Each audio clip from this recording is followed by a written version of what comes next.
A new kind of meaning was enabled in the subconscious minds of people, of the citizens of our earth, from the poorest to the richest.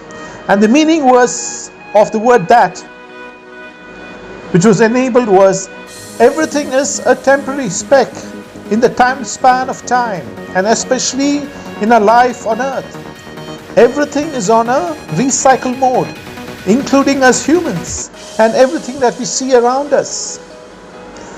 Even our houses, our trees, our buildings, our concepts, our technology, our science, our medicine. It's all evolving. And once there's a new beginning, the past moves on and becomes one with the dust of the universe and is either recycled. The same with our human bodies. We become dust and then we are recycled and being a part of the earth in terms of the matter of the earth. So, the word meaning held, the word that held the meaning which was most predominant in the meaning of a true sense of our life on earth. And once people start to understand the meaning of their lives, is not just concentrating on the bodies, but to move with a greater purpose, which was the most essential aspect of life, which the people on the earth had to move on. And this kind of revelation would bring about a sea of change in the thought process, because once you have the word that giving you a meaning that everything on our earth is a temporary space, it's a temporary speck of dust in the time span of the universe.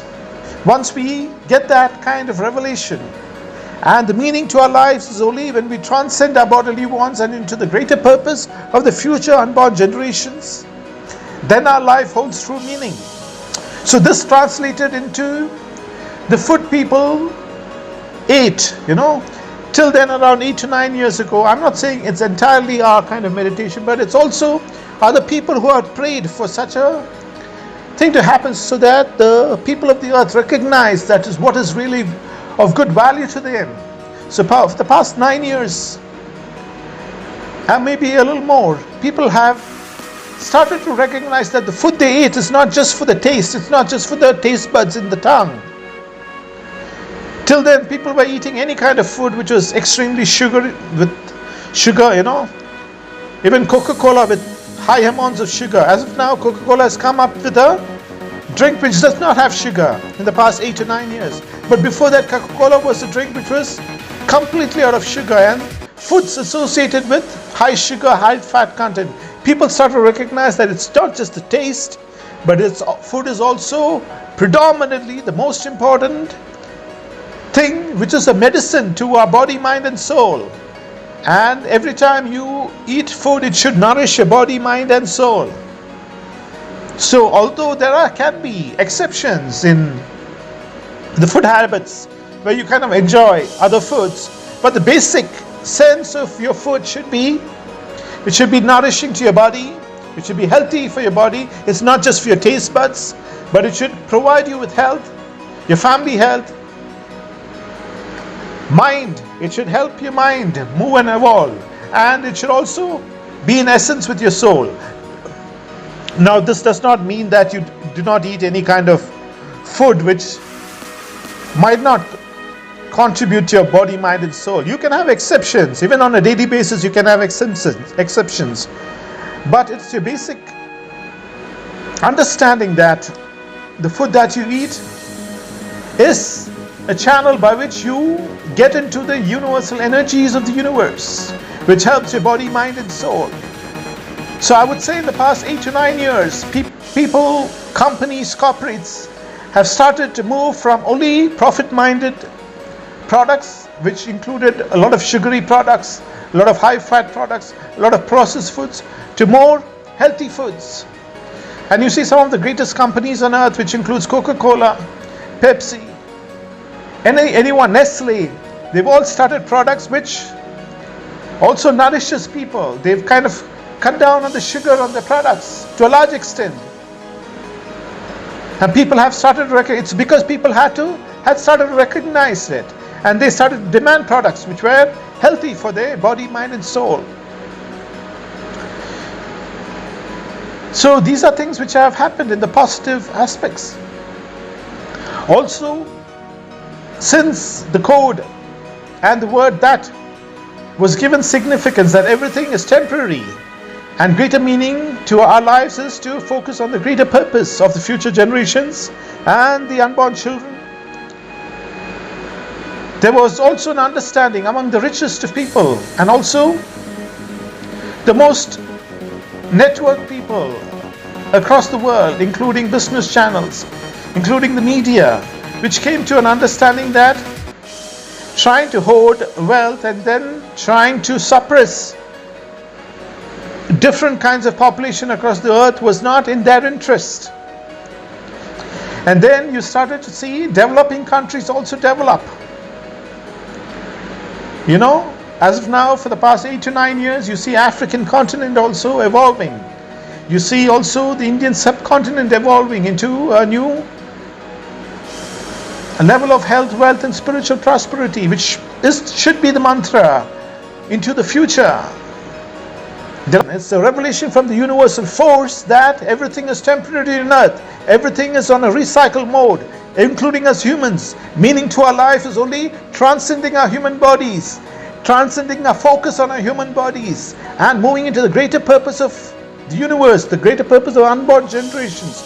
Once we do that, once we transcend into the greater purpose of the future of the universe, in the business, in the work that we do, in any kind of field that we do, our lives on earth are also blessed enormously, not just by our human wants, but by the spirit of the universe, with the spirit of all life on earth, with the essence of the divine code, which guides all life on our ecosystem, on our planet, within our universe.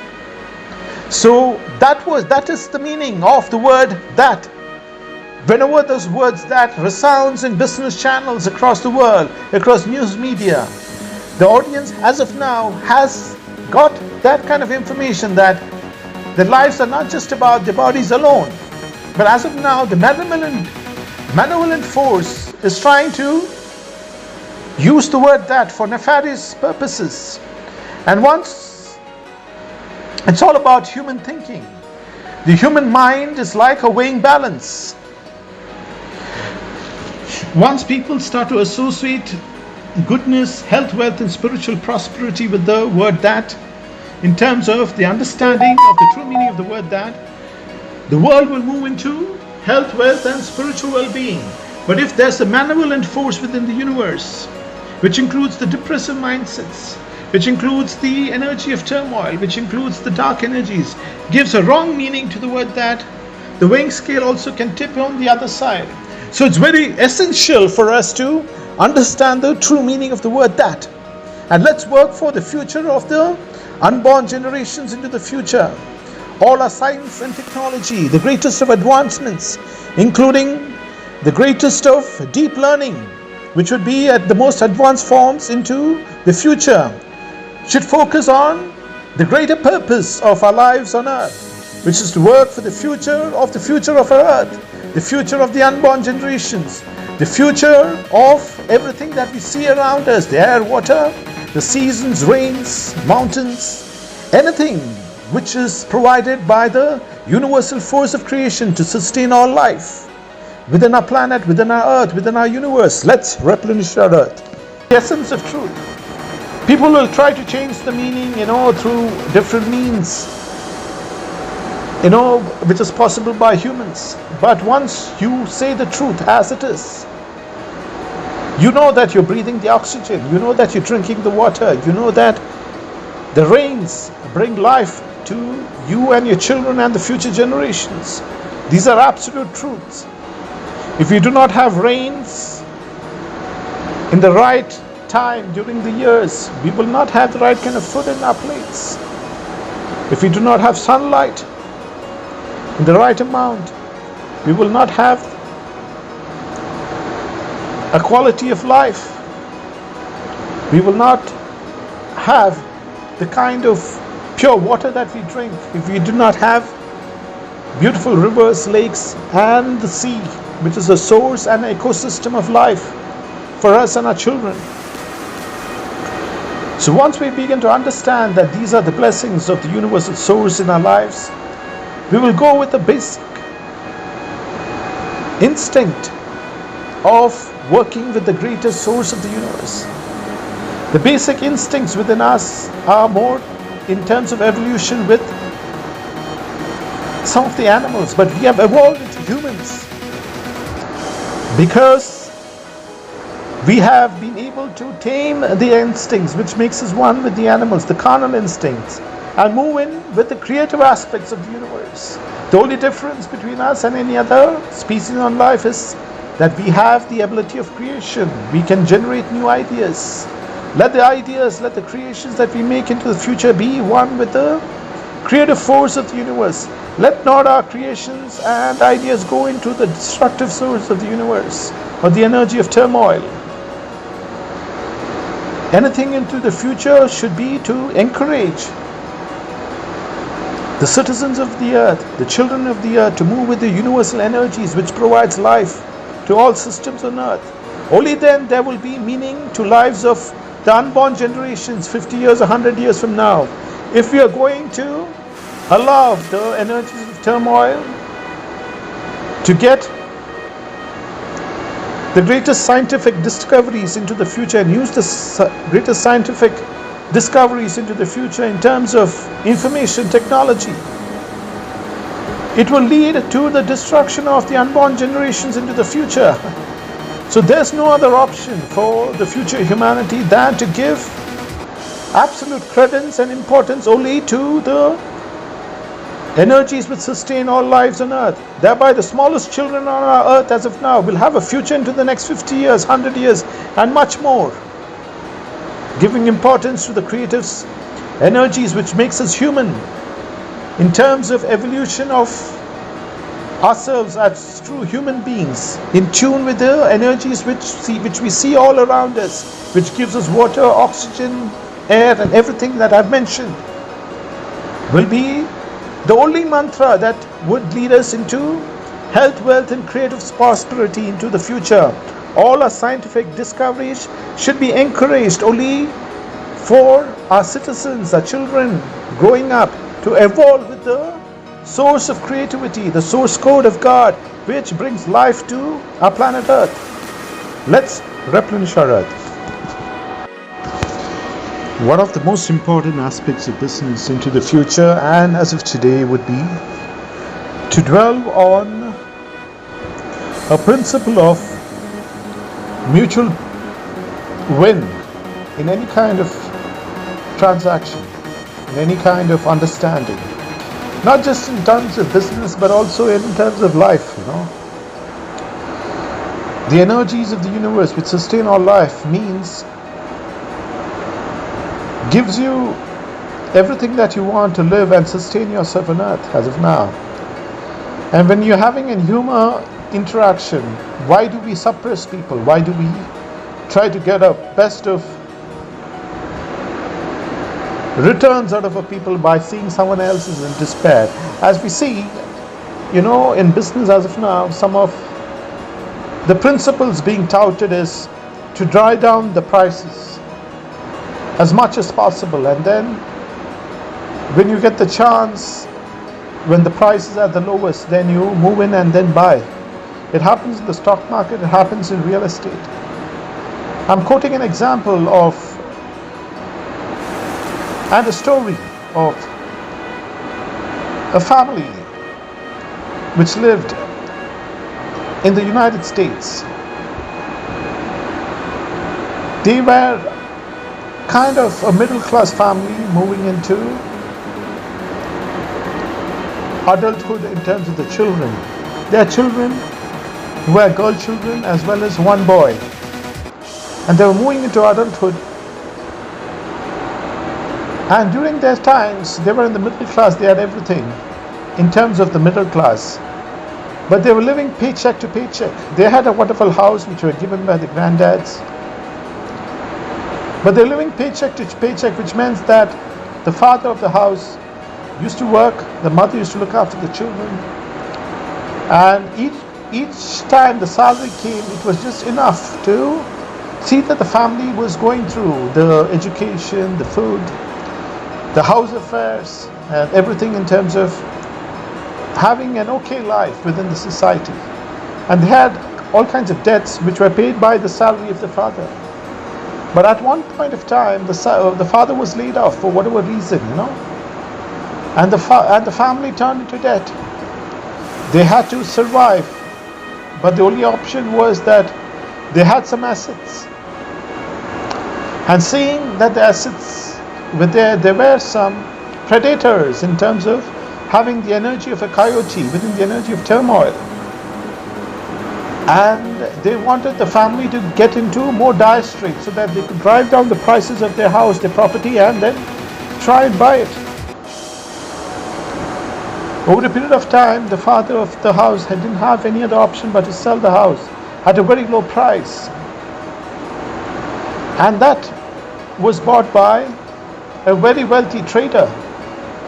He had all the wealth in the world in terms of where he lived, his society. But trader, he bought the house with the children and the girl children and the boy, who are fighting for a future and who are fighting for their own survival in terms of what they wanted to do in life. But this trader took advantage of them and bought the house and then left them in dire straits without considering another house for them. And with a meager amount of money which they got, which was no value to the prevailing prices, and for which they had sold the house out of dire straits because they wanted the money immediately, the trader took advantage of it. This is the system which we see in the world as of today also. The story might have happened 700 years back. And what was the end result of the trader who did this? The trader didn't have to get into this kind of trading. But over a period of time, he found that the energies that he was involved in, trying to drive down prices, trying to survive on the turmoil of people, eventually started to eat in his own life. His family, his wife, his children all left him. He started to get into a period of disease in his life. All kinds of energies of turmoil started to affect him over a period of 5 to 10 years. And if you make a comparison of people who have sought this kind of means on earth, you make a comparison of 100 or 1,000 businesses, and you make a comparison of 1,000 businesses who have dwelt on the energy of an idea which prospers into the future, which prospers the future generations of earth, the unborn children. An idea just like the bank which is close by to you, which provides solutions to all of the small traders, who gives them all kinds of meaning in their lives in terms of money, or the business systems which you use, the Gmail, or the bus system which you use, the transport systems, the trains. These are all inventions which help the future generations. All we need to do is optimize it for the future in the best of quality of travel, or best of quality of financing, or best of quality of the communication systems which we have, which includes Gmail, WhatsApp, and all kinds of communication systems which we have as of today, to evolve it into the future.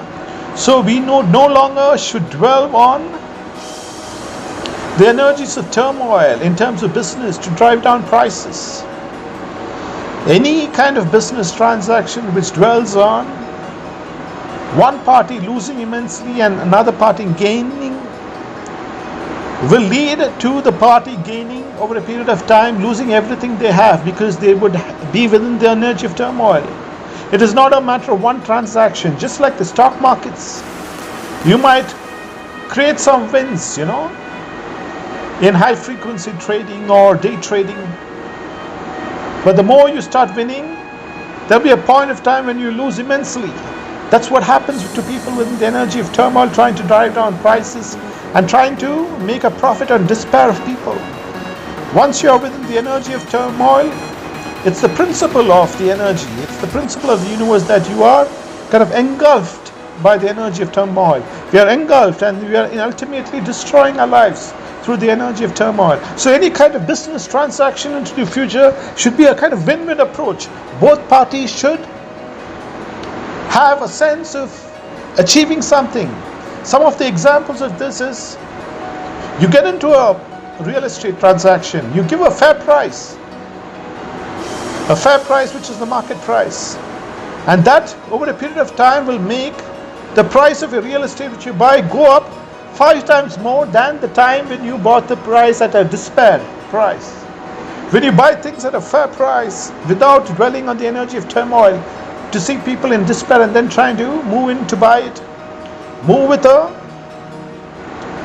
you see some of the best quality stocks, even though if it's at a fair price in the market, it is one of the best assets to take at the right price, because the same